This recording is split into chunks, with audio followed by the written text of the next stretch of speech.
Hello, Coach Walsh. How are you? Good. How are you, Amy? I'm doing great. Welcome to the podcast. Yes. Well, Changing the intro again. Welcome to the podcast. Welcome to the podcast. I like it simple and neat. That's Absolutely. perfect. Okay, let's roll. Wonderful. How you doing? I'm doing well. Great. And so you're coming off another big win, third preseason game.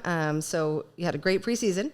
Let's talk a little bit about the Central Catholic game. I know ending score was 38-7. At the end of the first half, though, it was just a 7-7 game. Am I right there? 10-7. Or 10-7. That's right, 10-7. Can you bring us through just the first half to begin with? And I know you were playing on grass. That was a little bit different. The field was a little bit different. And I know everybody goes up against us. They give us all they got in that first half. So why don't you just kind of lead us through that? Sure. Yeah, it was a perfect night. Absolutely beautiful weather. Everything was great. It wasn't too hot, thankfully. You know, Peninsula guys we like that fog belt. But it wasn't too hot, so I think that played into our advantage a little bit. So not 100 degrees like we did in Folsom and De La Salle the year before. It was 103 at kickoff. Right. So that was good. We dodged that bullet. But yeah, I mean, look, we have a great schedule. We play great teams, and Folsom, De La Salle, all these games are close. Central Catholic is close, and it's a lot like the NFL. I mean, all these games are when you're playing teams of equal talent and equal coaching and equal love for the game, the games are going to be close. And that's where perseverance comes in, training, playing 48 minutes, prepping yourself for 48 minutes. And so I said to a reporter after the game, they're like, oh my God, it was close at halftime. I'm like, yeah, that's what we expect. We expect the whole entire game to be close. Right. I mean, we're building ourselves on the fact that you look at the Archbishop Midi game last year in the CCS championship. I mean, yeah, that's the way it's supposed to be. These are going to be tight, close games. And I think as we get ranked and all these things that really, to me, actually mean absolutely nothing, means something to fans and other people that have you put expectations on it. And we do it to ourselves. These expectations become heavy. That's why I try to separate us from those type of things and focus in reality. And the reality is we are going to play everyone's best. We want to play everyone's best. We want to challenge ourselves at the highest level. So when it's 10-7 at halftime, no one should be surprised. Right. I mean, that number 11, that quarterback, he's amazing. He's amazing. I mean, he single-handedly kept that first half close. Not single-handedly, of course, it's a team effort, but the plays he made, the scrambles he made on fourth down, and the kid's a star. He was really a standout for sure. And he was for the last 2 years. So, number 3 and number 6 and all the guys that we talked about, I mean, there's no surprise when things are close. And I think that's kind of part of our strength as a coaching staff is to never panic and just to understand that we got to, if we are to expect our best, then we need to be our best for 48 minutes. There's going to be issues along the way. Like number 11 is going to spin out and strip the ball from Malawaki. And I saw that. It's a turnover. I mean, so instead of like panicking and, oh my gosh, it's close and let's have a panic attack and what's wrong with us? Like, no, we don't. Look, that's what you think about at the end of 48 minutes. If we have 5 turnovers and the special teams is awful, then it's like, okay, we had a meltdown. We lost the game. We got to fix that stuff. Right. That's how I feel about the entirety of that game. Right. And I mean, if you look back at all 3 preseason games, it's kind of like exactly like you said. I mean, I wouldn't say a slower start, but I mean, these teams are playing the first half, they're giving it all they got. And then what do you think it is? What do the Padres have that keeps them, really fighting and coming back and just, crushing it in that second half though? Sure. We do have a lot of depth. So we platoon here at Serra High School. We have a full offensive unit, a full defensive unit. We do have some select players that play 2 ways. Mm-hmm. None of our linemen play 2 ways, which allows them to play 60 to 70 plays a game as opposed to 120 to 140 plays like Travis Hunter at Colorado. That's a special guy who's playing 2 ways. Right. And again, Keon plays 2 ways. We have Jabari and Danny, and some of these guys are playing select 2 ways. But I don't believe football was ever designed for 2-way players. It just never was. And when over the course of the entirety of a game, let alone a season, when you start adding up the plays and the hits and everything, the body's going to wear down. So preserving the body, conditioning for those 60 plays played at the best, let me use an example. Timo Poloka. Okay. Timo is arguably one of our best offensive linemen. Like he'll get a couple reps just to stay fresh. No doubt. On, playing guard or tackle, and just physically and athletically, he is arguably one of our best offensive linemen. So I could play him on the O-line. Could also play, he is arguably our best interior defensive lineman. Right. So you take that sort of opportunity and say, over the course of the year, what if Timo's just high gear all the time, has all the energy in the tank to disrupt an opposing team's offense? So Timo Paloka is a perfect example of this on how, it's probably better to platoon for the long run. Right. And that allows us to stay in it longer, to potentially wear an opponent down physically, right, mentally. I mean, the mental is going to go before the physical goes. And it's just like, if you look at a team like Central Catholic, who has 35 or 40 kids dressed, a lot of their guys go two ways. At some point, the body's going to wear down and the mental's going to go, might make a mistake, might lead to a sack. And the next thing you know, the game is turning. Mm-hmm. So. No, that's great. I'm really glad I asked that question because I mean, we have seen some amazing second half. I mean, we've seen great football all around, don't get me wrong, but the second half is just, I mean, you see the boys are so charged. The scoreboard is obviously increasing dramatically from the first half. What is it like during halftime in the locker room? What's the tenor? I mean, how do you keep these boys focused on playing the way that they do in that second half? Well, I'll let you in on my halftime speech, this one, because it was 10-7, it was close, and I felt heavy. Everyone felt heavy. Mm-hmm. And I anticipated that because of the external forces, of the things that are happening that we have no control over, mm-hmm, that are real too. So what are you ranked? Like there was a big thing, hey, you're ranked in this nation. Oh, right. Exciting. Like 25th, yep. Yeah, great. And I think that's fun for the fans, but it's an external force that can weigh down people who do not live in reality. Mm-hmm. So I anticipated this. We had that spectacular game against De La Salle. There was a ton of emotion. There were so many things that went into that game, 28-0, like De La Salle hadn't been shut out, and all these things that get thrown on us as a program can weigh us down and when it comes to reality of beating Central Catholic. So I kind of anticipated it, and I just felt like everyone was heavy. Our spirits weren't light. We were playing kind of slow. It's a little bit sluggish. The energy was down on the sidelines, all anticipatory things. And I said, hey, worst case scenario is we lose. Actually, worst case scenario is we die. And then I'm like, wait a sec. I'm not really afraid of either of them. I'm not really afraid of losing because that can be a gift at times because you learn. It's terrible and it feels awful and nobody wants that. I don't want that. But if it happens, like, okay, so we lose, so we learn and we move on. Mm-hmm. Okay, life is good. Right. Okay. New lessons to learn from failure, right? I mean, there's that too. Correct. And I talk about fear all the time. And one of the things that is, I think, the devil's greatest ploy is to get humans afraid of death.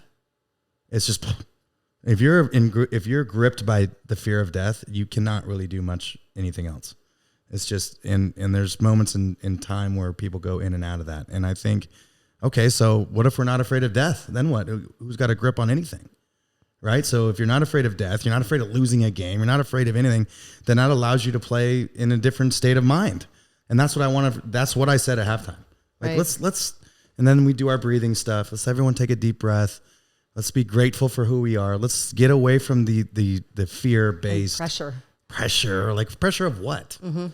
Living up to some ranking that some guy in New York said. I don't even know who does that. We're going to hold those guys accountable. Who is it? Like, maybe we've constantly said that with the stars, or he's a 4-star, 5. I mean, who's making? We've said that before in other situations. You're right. Is like to whose measure, to whose scale. Well, maybe what about that one year when we should have been 25th? Right. Should I be calling that? We should be 25th. Like I don't know. The whole thing's ridiculous to me. I don't know, Amy. I try to just kind of focus on things that we can control. And at halftime was like, here's what you can control. Here's what we cannot control. Focus on the things you can control. Live with a light soul. Be a good human. Be grateful and gracious that we have this opportunity to even be alive here with one another. Mm-hmm. You're a high school football player, and let's go out and roll the dice and have some fun with it. I mean, to me, that's simple. Like 1 + 1 = 2, I always say. Like that makes sense to me. But it also makes sense to me that we're human, and external forces and pressures and all sorts of things that weigh us down can be a pitfall too. It can be a hole. It's interesting as you talk. I'm thinking about not necessarily the pressure, but like the significance of having the right words to say at halftime. Right. I mean, that's it must be kind of a little bit complex to be in your head in the game and then kind of drawing from it the philosophy that you need to use in order to encourage them to keep going and to live carefree or, whatever you're going to.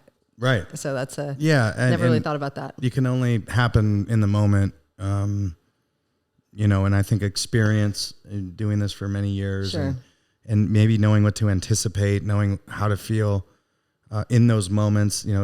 I've been doing this for a long time. And my staff has been together for a long time. Right. And so I kind of intrinsically know what they're talking about with the position groups, what Coach Mons is talking about, things that we need to tweak, things that we need to do. And we're on the headsets always communicating things that need to happen. And knowing your team too, knowing what motivates the boys, where your strengths are in terms of motivation probably helps. Yep, so. Absolutely. And then clearly there's strategic adjustments that always happen. Sure. I won't talk about that on. Yeah, no, I just think it's an interesting. I didn't really conceptualize it before. It's like it's kind of a big deal. Yeah. Tell me, and this is maybe a stupid Amy question, but does it matter the grass field versus the turf? I mean, do you see? I mean, it's just an element, right? I mean, I think it's very clear for the audience to know that there is no stupid Amy question. Oh, thank you. Okay, all Amy questions are good ones because there's an Amy out there wondering the same thing. There's no stupid Amy's either. There is no stupid Amy's. I mean, we say that all the time. that. That's right. That's correct. So if there's anyone out there named Amy, you're not stupid. But yeah, it makes a big difference. Absolutely. There's a big crown in the field. So most grass fields have a crown, and the crown and most turf fields here do not, because drainage on a natural grass field requires gravity to pull the water down. And so a crown was a natural, normal occurrence on all grass fields, and this one had a crown. So if you're running to the left towards the middle of the field and you're on the right hash, you're actually running uphill at some gradient. Wow. Okay. And I would say most grass fields play slower than turf fields, particularly ours. Ours is a very fast football field. It plays fast. It's a flat surface. It's just, so we're used to playing on really fast surfaces. And all of our, well, not all of them actually. Sacred Heart is a grass field, which we're playing. Kezar Stadium's a grass field. But no crown, because that's an expert field and it's very flat. So, I would say overall, the general rule, a grass field plays slower than a turf field, or the synthetic fields. But this was Bermuda grass. It's finely cut. So this was a grass field that played pretty fast. Okay. Sacred Heart Cathedral, Kezar Stadium, traditionally would play slower, mostly because of the length of the grass is a little bit longer than, it's a different type of grass. It's probably bent grass. It's not Bermuda, because Bermuda would not work in the city. Sure. Okay. And then it's always wet. It's always wet. If this gets wet, you don't even know it's wet. Right. It's because the blades don't collect the moisture. Whereas up there, the blades collect the moisture. There's water coming from up. There's fog. That's always slower. Mm-hmm. In my opinion, it feels like. And there's a different level of how a player would play on the grass surface because of slipping and how your feet feel underneath you, and the speed that you're running at maybe has to be adjusted so you can keep your feet underneath you so you don't slip. Mm-hmm. So I would say those are the two major things on how the grass is totally different than a synthetic field. So you definitely have to be mindful of that when you're doing that. And there were times where we would play on grass and we would do a whole practice field over on our baseball field, which is grass. Oh, good idea. But I've stopped doing that. I don't do that anymore. And I'll tell you why. One time we went over there and here's another thing. Grass, while I prefer it, it's more imperfect. So if you step on it and you make a big cut, like something might come up, a hole might be created. Mm-hmm. If a hole's created, you could sprain your ankle, or it's not necessarily always even and perfect like synthetic fields. Sure. So one time we went over there and had a practice, and one of our starters rolled his ankle. I'm like, I'll never do that again. Right. That's like just because we wanted it. Right. It's like, we'll get used to it in the first quarter or something. Like, I'm not going to risk an injury practicing over on our field, so we can get used to grass. Yeah. Makes sense. It's just too big of a risk. Way too big of a risk. Yeah. So in talking about the game, what do you want to talk game scores or just overall? Like we talked about the first half. We talked about the second half being, obviously victorious. But did you want to talk about any of the game scores? I know the last two games were roughly 75%. Our grades. Grades, yeah. Yes. Not scores, I'm sorry. Grades. Yeah, grades and goals. Yep. We graded at the same exact number as a team as we did the week before at De La Salle. Both of them were 84%. Wow. So we matched that, and it feels about right, 84%. If we're grading out 90 to 100%, then it's not 10-7 at halftime. There's other things going on that are ridiculously going well, and I don't even anticipate that happening because that's just life. So 84% felt about right. And then our game goals, we went 4 for 4 on defense. Okay. Which we've been doing. We're actually 11 of 12 on the year. Wow. The only goal we did not get on defense was the first week against Folsom. We did not get 2 takeaways. We had 1. So we're almost 100% on the year. And if people would look at the games, like, oh, wow, that defense is playing really well. So our goals are matching that. Offensively, we went 4 for 4. Great. Which is great. So we're moving the football. We're not turning the ball over very much. We're very efficient. There's times where if things don't work out, we punt, which we did one time. And Diago, we had a new punter in there. Diago, Brooks has been playing a ton of defense. Right. Diago went in there, pinned him inside the 5-yard line, which led to a punt return by Jaden Green, which got called back. But there was some great field position that happened there. So efficiency and scoring, we were 5 for 5 in the red zone. So we hit 4 out of our 4 goals on offense. And then special teams, let's go special teams. The week before, we went 1 for 4 versus De La Salle, which is a disappointment for us. But we went 3 for 4 on special teams. To go, yeah. We made all our PATs and field goals once again. I think Gooch is doing a fantastic job of kicking for us this year. And we've been so blessed with great kickers over the years. You really have. I mean, that's something starting with the great Damon Lewis, right? And then Judier was awesome. And the kicker before Galindo, that's right. Galindo. He was great. Hit like a 50-yarder against St. Francis, or 49.5 yards, depending on who's counting. And it's not easy to kick a football. It's not. It is really hard. I've been trying. Oh, you have? Yeah. In my backyard. It could have been that whole Lucy thing, pull the ball away from Charlie Brown. It's just hard to kick. It's hard. You got to snap it. You got to hold it. You got to put the ball in there. And it's hard on a tee also. It's very hard. And we've been making assumptions for years about having great long snappers. Which we have. Right? With Pedrati and Fideli. Yeah. Pedrati and Fideli. And Fideli the year before that. And just we've had that whole battery is an undercoached thing and an assumed part of the game. And it's only noticed when things go awful. Well, I'm just wondering, as you say that, have we just been blessed, or are you pegging people to train them in those positions? I would say the strategy there? I think because I don't coach it, I don't plan for it. Right. And Rick Bozen actually is one of our teachers who, in the summertime will come out and work with long snappers. He loves doing it and just, hey, here's how you do it. And then it's just kind of like the meerkat thing. As a player, all of a sudden there's this culture of long snapping and holding and kicking that has permeated through this program that I would just say luck and fate. Okay. Or drive it more than anything else. Baldy is a freshman. Yeah, Blake. Yeah, Blake. And he's great. He just rips the ball back there. So like, oh my gosh, we have a freshman who can snap. Yeah. And I told his parents, like, I'm not going to take that for granted at all. He's a fabulous athlete all around. He's kind of like a Charlie Walsh. He's just a great. But how does he come up with, with the concept of just, I want to learn how to long snap? Super impressive. I'm not taking that away. I just think if anyone could do it, it would probably be him. I understand what you're saying. And I'm not taking anything away from him either. I'm just, one day, little young Baldy woke up and said, hey, I want to learn how to long snap. That's what I mean. Yeah. I'm sure his dad wasn't responsible for that. Like, you're going to be a long snapper. That's what all dads strive for their kids to be, the best long snapper on the planet. You're going to go, no, that doesn't happen that way. So I feel like we've been blessed and fortunate and lucky, and hopefully that will continue for as long as I exist, Sarah exists, whatever. It's great. No, it is great. It is really, it's something you think about when it doesn't work, right? So that's a good point. Right. Yeah, we don't want to think about that. Right.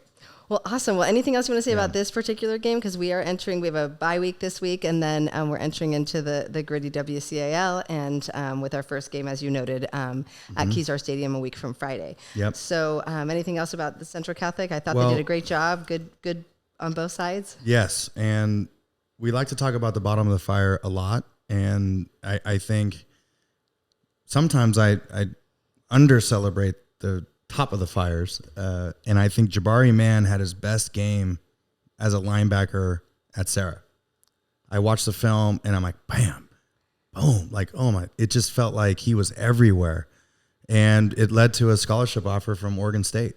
heard that. That is wonderful. Congratulations, Jabari. It's so great. It's just another option for him. You know, he's been committed to San Jose State for a long time. And that's a verbal commitment. So I don't know what he's going to do. And, but he's just I think he had his best game at Serra. That's great. And that's a amazing He's amazing. He's an amazing athlete. There's so many of them too. I wish we could take the time to call all of them out. I agree with you that. Yeah. So we'll start name dropping a little bit more because we should. Yes. But Augusta I do want made to an say amazing one-handed catch. I think 2 games in a row. He and right. Jaden Lim are doing such a good job. I mean, really, right. with and you're seeing. I think Maui's really throwing the ball a lot more. Sure. Which is great. He's got people. Keon he can Loud trust. is healthy and Of course. made a big impact in the pass game. I thought that was really great to see. Harrison caught 2 more touchdown passes. Nano's 2 for 2 on touchdown passes this year. Right. Nano Latu. So I've been getting some fan mail that he should be the quarterback because he only throws touchdown passes. So it naturally makes sense. Right. Just kidding, Milwaukee. But no, I think there's again a lot of things to celebrate. Trayvon Rout came in late in the game. He hasn't played running back ever. Wow. Like he's never played it, and we're like, we got to get, Nano's our starter, and all the other running backs that we have on the team are also starting on defense. Like we have, what should we do? And then Coach Vignal or I think it was Darius was like, hey, let's put in Trayvon. And we handed the ball to Trayvon, and Trayvon was, I'm good at working with his ball security now because he's spinning the ball around. Thankfully, he didn't turn the ball over. But the dude was running around like crazy. Yeah, that was really fun to see, and that ignited the sideline, a little bit of bottom of the fire stuff. I thought Zach Solomon got in the game. And pushed the pile back. We have trouble blocking him in practice. Big kid. Yeah. He made some plays, had a hurry on the quarterback. So it was really fun to see that towards the end of the game, getting everybody in there. And it was a great team win, great team victory. Awesome. Very cool. Yep. Great. Well, we enter the WCAL. How are you feeling about that? I think that it's a good time to maybe talk about the Captain's Council because that's new this year. Yeah. And that will be leading us in the WCAL. Sure. So why don't you talk about that? Sure. One of the highlights of the fall of 2023 so far has been Deion Sanders and the Colorado Buffaloes. And this whole experiment, can Deion Sanders coach at this level? And something that's come out of that was how he handles his captains. And most traditional programs like Serra puts a C on the captain's jerseys, C for captain. Well, Deion uses D for dog. Wow. So if you're a dog, which is Travis Hunter, it might be another guy, he gets a D, which is, I guess, a super captain. And then instead of captains, he uses an L for leaders. Oh, I think it's really cool. And it's cool. Yeah, so I love humans that break trends. I think you're going to see a lot more of that. And I have to mention that just because I think Deion Sanders is what I love about him is what you see is what you get. He's very authentic. You may not like it, but it is authentic. And I appreciate that. Right. So when I was thinking about our captains, this is unrelated to Deion because we're doing it the traditional way, but a little bit untraditional for us was every single year we vote for captains because it doesn't really matter who I think a captain is. It matters who the players think the captains are. Right. Who they're going to listen to. Yeah. I mean, it's like, and so we have the kids vote for 8 captains every single year, and then they're assigned a value. So if I put Amy Strain first, then you get 8 points. And then I tally up all the points. And that declares who the captains are. And sometimes there's clear 1 or 2 captains.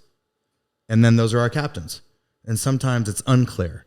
And it's all over the place. And then there's been a year where I've, because of that, had 0 captains.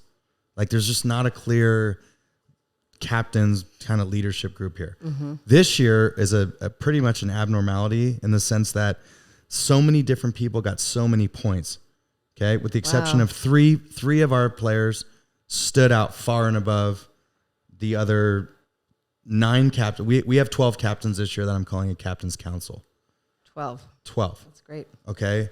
And there was 3 human beings, Danny Niu, Jabari Mann, and Joseph Bay, that were like 1 or 2 on everybody's list. One or two. Does not surprise me. That's awesome. And they had, let's call it, they all had 400 points or something.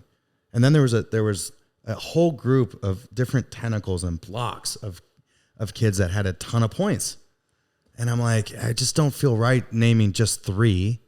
And if let's add this guy because he's the next in line. That's 4. It's like, well, you can't have this guy without this guy, and you can't have this guy without this guy. It just didn't make any sense. So then I felt like pigeonholed, and I felt some anxiety over it. And then so I pulled these 3 guys in, and I said, hey, I need you guys are clearly the 3. I said, what do you want to do? And we came up with the idea of having it like a captain's council, where we have multiple councils. This makes sense for these guys because they're very inclusive human beings. Right. It's like, let's just have 3.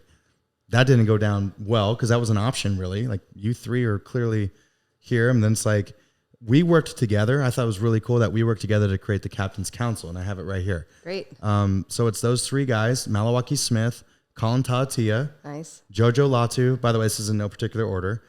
John Holthouse, Keon Loud, Marley Alapati, Teddy Chung, who's the only junior on it, Timo Paloka, and Jaden Green.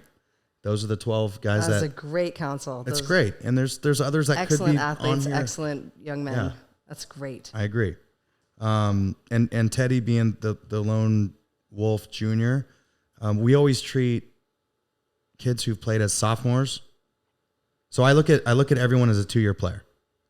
Okay, so if you start as a sophomore, you're on the team as a sophomore. When you become a junior, I look at you as a senior, and then if you'll be a senior again, you're a super senior. Okay, so as terms as that goes, that's where I see Teddy in this whole deal. We've got a few visitors right here. Oh, we got some visitors. I see them, and they are on your council. All 3 of them. They probably would need me for something, but anyway. Sorry. So that's the captain's council for this year, and what we do is when there's team issues, they come to me. When I have an issue with the team, I go to the 3 major guys or someone else on the captain's council. Are they the dogs? Do they get the D? I don't know. Shoot. Yeah, I guess we're gonna have to go down that road. But maybe they are the dogs. I don't know. That's a good point, Amy. Good job. Good job of bringing it all together. Thanks. That's why everyone loves you, Amy. Oh, goodness. So, well, good. Well, I think that's really cool, and I think for years and years and years, your captains have always been just such a fundamental part of keeping the group so tight, and it doesn't surprise me that this particular team would pick so many people as their leaders, because you really can see the love between them, and it's very, very cool. So. Yep. That's awesome. Well, good. Okay. And then any thoughts about the WCAL? We did a call out. I just want to let you know, we did a call out on questions, but I'm worried that we're going a little bit late on time. Maybe we could take a couple, but before that, I know that people are wondering about the WCAL, which we can talk about again next week, but because let's postpone it next week. Okay, good. And then maybe you could check out some of the other teams and give us kind of a preview of what we're up against. Let's do that. Okay, perfect. Well, so we had some funny questions, and I thought I would ask first. This was one that was regarding the CCS playoff format, and it says, "What are your thoughts on the CCS player format? The loser can still advance to the division finals and qualify for a state bowl game." So that's basically a replication of what's happening in the North Coast section. Okay, so the North Coast section's been doing this for a few years now. I would say that. First and foremost, because I've been in this section for a long time, truthfully, I support whatever the board wants to do. It's a very political way of answering that question, but I've been involved in some things in the past that I was very vocal about, and now my stance when it comes to the section is I support whatever the section feels is best for the entirety of it, right? In some sense, there's 8 WCL teams. There's some other private schools. Let's call it 10 to 15 private schools, and there's 100 public schools. Or it's a big section. Right. So in this case, majority should rule. And if this is what the majority thinks is best for the section, then I support it. With that said, I've always thought it's strange if a team loses a game, particularly in the playoffs, they can continue playing.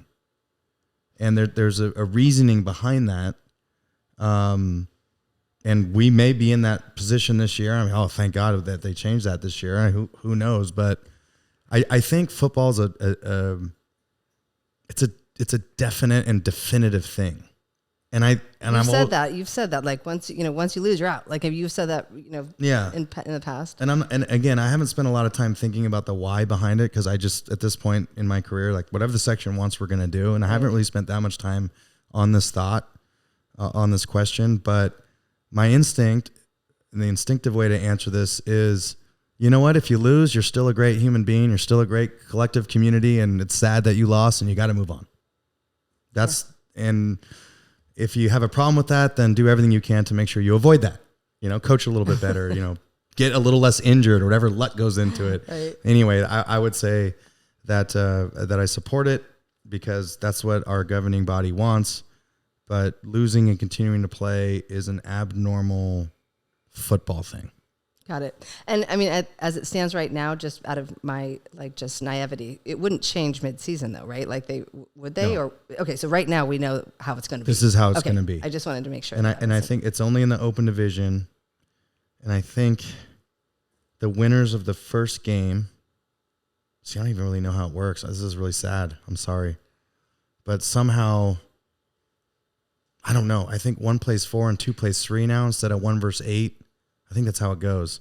I think 1 plays 4. I don't know. You know what? I'm not going to speak on it because I don't even really know. Right, and we know what it is now. It's not changing at this point. I know that at some level in that bracket, that bracket, if you lose, you continue to play for the championship of a lower division, and that team can still represent the North in the state championship. And I think the reasoning behind it.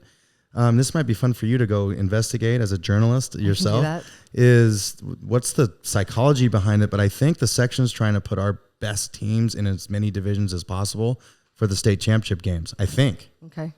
We'll all find out. TBD. TBD. Yeah. Okay. All right. Yeah. Next question. Can you please share some highlights of your career and your proudest moments as coach?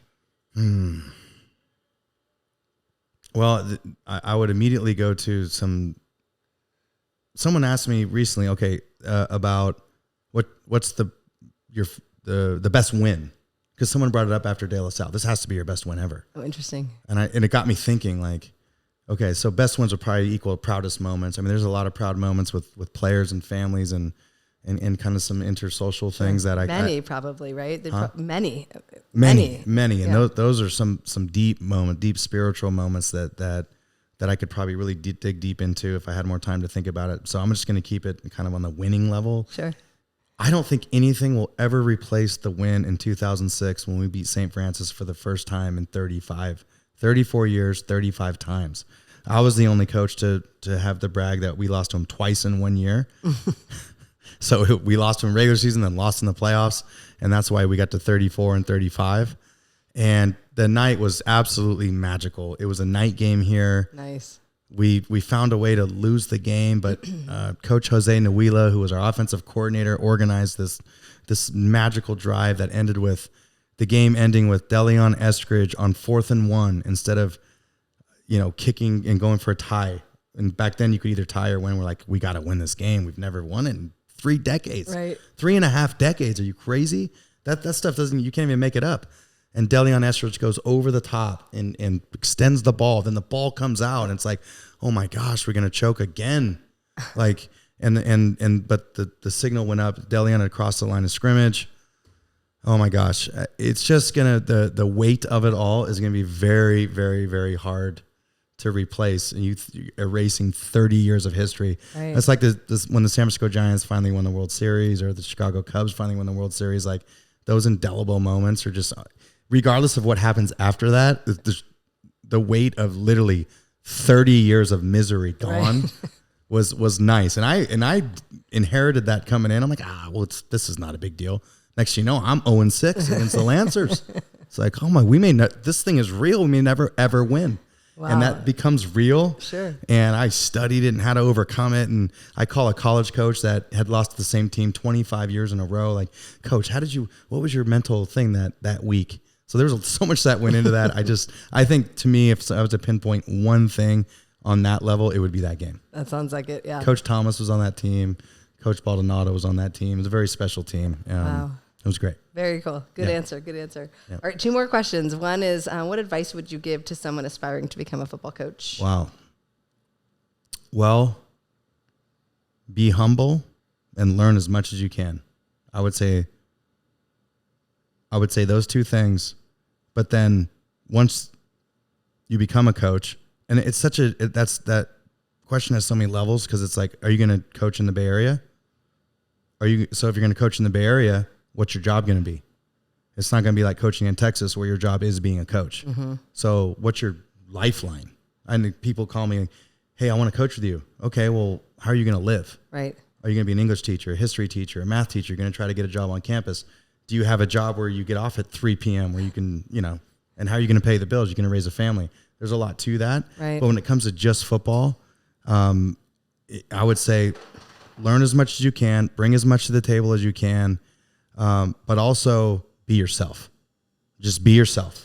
Don't try to be someone else. And if you try to be someone else, it's never going to work in this profession or any profession, but particularly as a coach, because the other coaches will know you're just kind of being a poser right now. Right. We need you to be you. What value and intrinsic gifts can you bring to this coaching staff to make us better? It's very good advice. Yeah. Awesome. And the last question for today, and we will actually, if anybody has questions, send them, DM them to Padre Football, right? Any of our Instagram, Facebook, whatever. How does Coach Walsh stay in such great shape and maintain that beautiful crafted salad on his head? And this is from your buddy, Coach Voss. We had to ask it. Coach Vass. Vass. Yeah, I said Voss. Yeah, making him so fancy. Well, Coach Vasseur. Salad on your head. That's why. Right. It's immediately. Coach Vass is one of the greatest. I hope he listens, but made a huge impact in our program. Huge. When it comes to defensive football, I remember the way we found Coach Vass was when he shut us out against St. Francis. We were scoring a ton of points a game. Next thing you know, it's 28-0 or 24-0 St. Francis. He just did so many unique things on defense I'd never seen before. Very, very creative.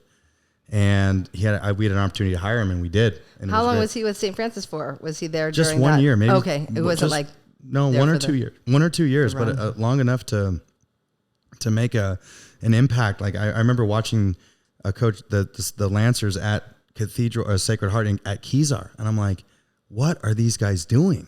Wow! Like I've never even seen this before, and it was so effective. And I wanted to learn more, so we coached in an all-star game together. Coach Machado was the head coach, and he hired me to run the defense. And I'm like, well, this is a great opportunity to get Coach Vass so I can learn from him. I'm like, Coach Vass, we're going to run this defense together. Nice. It was just my way of wanting to learn from him, and it happened that it didn't work out for him at St. Francis. And I'm like, hey, well, you want to coach defense for us? Like I fired myself immediately. I was the coordinator. I fired myself. I hired Coach Vass, and I'm not answering the question, but I'm going to, this is I know the source of this question, but the answer is God and yoga. Nice. God and yoga. I don't have no control over, I don't use Rogaine or whatever. And, El Natural with the hair. I guess. And yoga. And then recently, or in the last couple of years, yoga has been my go-to exercise. Mind and body. For the mind and body, heading towards the 49th year of life. I saw a guy the other day who has torn his calf and Achilles playing pickleball. That's kind of the new adult way to tear your Achilles. Yeah. I'm like, oh, men's basketball? He goes, no, pickleball. I'm like, a new issue for old guys. It really is. Bradley Northnagel, who is a Serra Padre who works for us here at Next Level, calf injury, slamming a ball in pickleball. So older guys beware. Wow. Older guys beware. Stick to yoga. It is kind of funny how many people are getting injured on the pickleball court. That's been great for the orthopedic surgeons. Pickleball's been It's actually preventing me from playing. I'm like, I don't want to try that. It's really fun. And a little known fact, in 1980 or 81, my dad, Charles Chick Walsh, put in the first pickleball court in California. No. I grew up playing pickleball. Did you really? I did. I grew up playing pickleball in my backyard. It was sport court. It was called Sport Court. And my dad laid this thing down. It was like a mini tennis court. We had pickleball tournaments. Really? That's so fun. It was the greatest thing ever. So when I was playing pickleball as it came back, and I'm down at the Elks playing. I'm on this team. I'm all excited. And my 8-year-old brain fired away. I was like diving for balls. I'm playing pickleball. I'm going to be the pickleball champ. But meanwhile, I have a 48-year-old brain and 48-year-old knees. I'm like, I can't do this. And 65-year-old female opponents. Yeah, and they were like, why is he slamming the ball in my face? I figured yoga's probably better. That Walsh. Namaste, right? Not pickleball just brought up too much PTSD. Todd Harlow, a friend of mine, would pick on me growing up. It's too much. It's too much. That's awesome. Well, good. Well, I'm glad we ended on a light note. Thank you, Coach Vass. Sorry for butchering your name. So next week we have a bye this weekend. We will be at Kezar a week from Friday, and next week we'll bring you kind of a preempt on what we're going up against in the WCAL. As always, thank you for your time. And audience, if you'd like any more questions answered by Coach Walsh, send them in. Or, and another thing would be, do you want to see other people on the podcast? Oh yeah, that's true. We can bring in other players, coaches or players. if, you know, and I'm more than happy to demure. A new hostess. That is not an option.